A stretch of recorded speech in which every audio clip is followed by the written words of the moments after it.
Can you compare the two national titles, compare, contrast, and does this one mean anything different than the last one?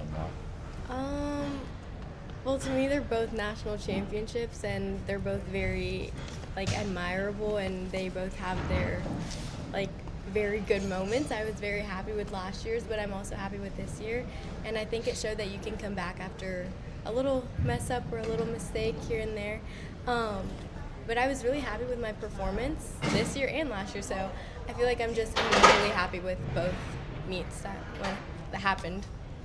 Hezly, how important was it to kind of have a meet like this? I mean, these are going to be your first World Championships. Yes. You're going to be in a very different role than you were in Paris. So how big of a deal was it to have this, to prove to yourself and everybody else that you can claw your way out of whatever you need to do?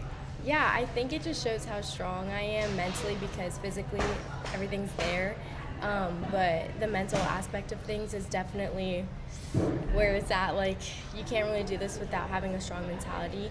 So, and I think this is a really great setup for World Championships. You don't just compete for one day, you have multiple days.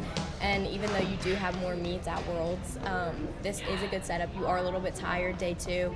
You have to find the balance of rest and recovery, but also still keeping up with your body and keeping up with your routine. So I think it's very important. Hezly, what was the look that you gave Valerie when you got off bars today? Which one? Well, it was sort of like you guys looked at each other like... Oh, yeah, okay, that one after, right after my routine, I was like, yeah, it was okay.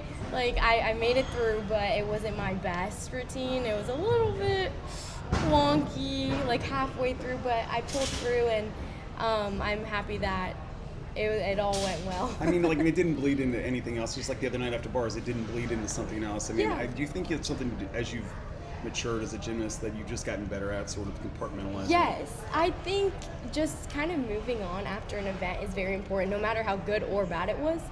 It could be the best event you've ever had, but you kind of have to move on really fast to the next event. It is a different event, new focus, new mentality. So I think that's just really important, and it took a few years to learn that, but I'm at a point now where it's just there already. I don't really have to think about it too much. My gymnastics is there, and I'm just trying to stay as calm as possible on the floor on every event.